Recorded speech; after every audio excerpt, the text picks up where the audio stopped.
welcome to Grey County Life. I'm your host, Rob Leonard, and co-hosting with me today, Sharon Skelly from, you have your own show, Community Close-Up. That's right. Welcome, and looking forward to doing this with you today. Thank you. All right, we're going to start today's show off on a somber note. As everyone is well aware, a huge part of our community passed away on Sunday night. Bob Wallace passed away at the age of 53 years old. Bob was a huge community supporter, radio host for about the past 10 plus years here in Owen Sound, and a big volunteer here at Rogers TV as well. And Bob is going to be sadly missed. So Sharon, we're going to take a few minutes and we're going to talk about Bob and all the wonderful things that Bob has done or had done in his time here in Owen Sound. And one of the main comments I've been hearing from people here over the last couple of days, they may not have personally known Bob, but Bob was a huge part of their day. They would wake up in the morning, and that was the voice they heard every single day, getting them set up for their day, telling them what the weather was going to be like, letting us know what happened while we were sleeping, all the news, the sports, and really all the laughs. Bob had a fantastic sense of humor, and you'd be guaranteed a number of laughs throughout the show with his partner Diana Mater. So again, I had the pleasure of meeting Bob on several occasions, but the one that I remember the most was when my wife had set up a show called Jam for Japan, and the proceeds from that show were going to the tsunami relief with Red Cross. The doc jumped on board right away with that show. Bob and Diana were in the audience for the entire day for the show, and they got up and said a few words. But Bob said to me afterwards, he said that if there's anything I can do to help you further with this, just let me know. He handed me his card. And you know, the sincerity in that, Sharon, I didn't doubt that what Bob was saying was nothing but sincere, and he truly meant what he said. And that's right. Over the past 10 years, I think Bob has shown our community that it's not lip service. He truly cares and he truly wants to help.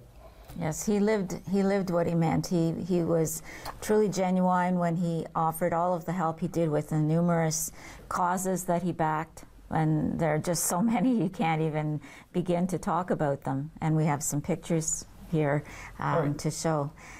This is one, his friend Jason Busey, and Jason passed away not very long ago either of cancer, and they were very good friends. Jason worked here in the community, and this is a picture of the two of them together. Once again, he and Jason, and I think this was a cancer fundraiser, the two of them horsing around.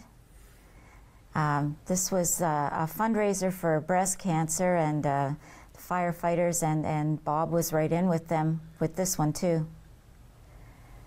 This was I believe the dock team, and they were doing a polar bear plunge, and that was usually near the bay shore, and they were often participants in that, and that was for the Special Olympics. Once again, and he wasn't afraid, and you mentioned this earlier, he wasn't afraid to get dressed up in crazy outfits. That was one thing. This was again, I think, at the polar bear plunge, and that looks like it's at the bay shore. And he's with Chris Hartley, one of the police officers here in town, and he's dressed up too, obviously. He's not in a police uniform, and you mentioned you knew where this was. This was at the Mademoiselle. And obviously he's in a tutu. He didn't wear that around regularly. At least I'd hope not. Diana would know more about that. And this was at Summerfolk, and Bob and Diana. It's hard not to say Bob and Diana because that just seems to be a natural pairing. And that was at Summerfolk. He loved Summerfolk. This was at the Radio for Radiology. They were instrumental in starting this, I believe, and that was a fundraiser for the not the CAT scan, the MRI. MRI, right. And now they've moved on. That is them with the MRI, but they go on, I don't know if they're in there, but they go on and now they do the radio for oncology, which is they raise money for the cancer unit up at the hospital.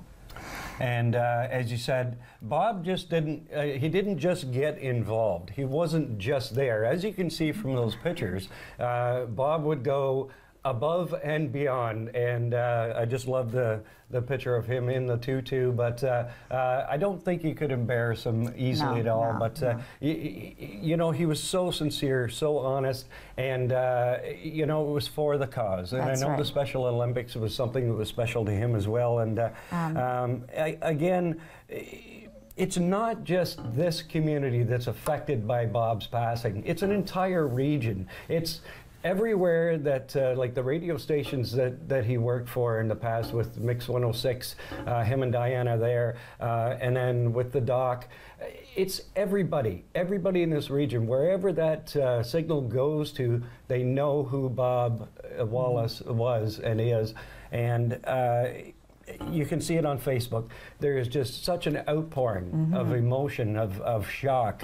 It's just been like a tidal wave going through the entire community. That's right. And they just can't believe that Bob is gone. And I heard about it, I believe, on Monday morning.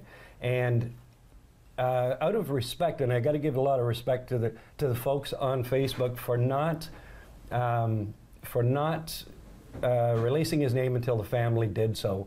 You know, it was a nice, another sign of respect there. So, Sharon, we need to talk about the celebration of Bob's life, and that's going to be held at the Royal Canadian Legion on Sunday, September 24th, at 2 o'clock in the afternoon. There'll be a celebration of Bob's life, and then like a meeting afterwards, basically, or people can share their stories about Bob and all the things they remember. But a huge hole has been left in this community with the loss of Bob Wallace. You know, what more can we say? God bless, and to everyone that knew Bob, our hearts go out to you from Rogers TV. We're going to take a short break, and we'll be back.